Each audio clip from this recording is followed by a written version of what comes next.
Alright, hello everyone, it's Happy, and today we're talking about the Minotauro, and I'm going to be making the case as to why this is going to be the best assault vehicle in the whole game, and why this tank is pretty much meta. Now, the gameplay overall on this thing is very interesting, but I seem to enjoy it overall compared to other slow, sluggish tanks. Now, I'm going to be explaining why.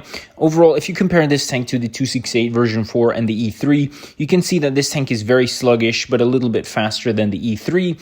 On top of that, this tank has a turret, meaning that you can poke around corners quite effectively.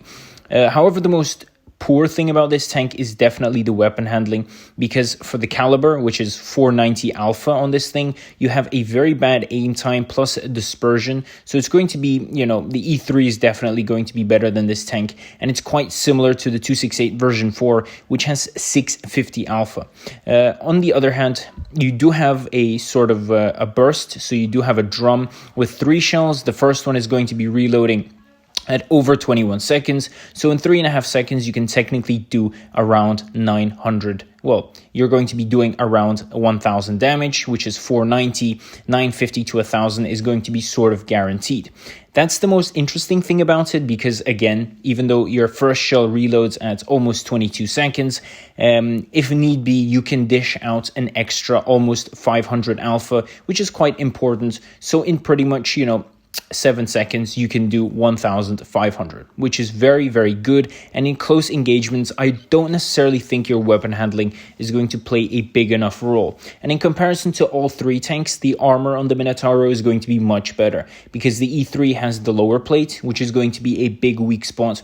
The 268 version 4 may be very strong. However, whenever you angle it a little bit, the cheeks can be penned on the superstructure, while the Minotauro is very hard to pen frontally. Unless you shoot for the cupolas, even then you really need to hit it. And if I'm wiggling pretty much very quickly, it's going to be a pain in the butt to sort of hit this tank into its weak spot. So in general, if you look at the armor profile, I think the Minotauro is going to have the best one.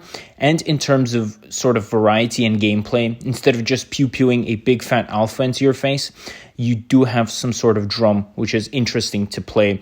And overall, it's just very good, especially because of the turret, meaning that you don't necessarily have to sort of poke out fully, if you know what I mean, around the corner. Because if you're in an E3 or a 268 version 4, especially the version 4, where the turret, well, the gun is at the back, you sort of need to expose your whole hull in order to go around the corner, which means that a lot of tanks can shoot you into the tracks and you can die very easily, especially if it's an auto reloader or another drum tank, which can pretty much perma-track you. It's going to be a big pain in the butt to fight in city areas. The Minotauro has the turret at the front, and of course it has a turret, meaning that, as I said, you can poke around corners quite effectively. Overall, all 3 tanks are quite similar. It's just that the Minotauro has less alpha but a drum. Therefore, again, as I said, very interesting gameplay, at least for me, and the ability to dish out 1500 damage in just 7 seconds while being very heavily armored is just very fun. And overall, I feel like it's borderline OP. Definitely not OP, but very strong. So tell me what you guys think about this tank in the comment section below. And with that, Happy is out, and I'll definitely see you guys next time. Bye-bye.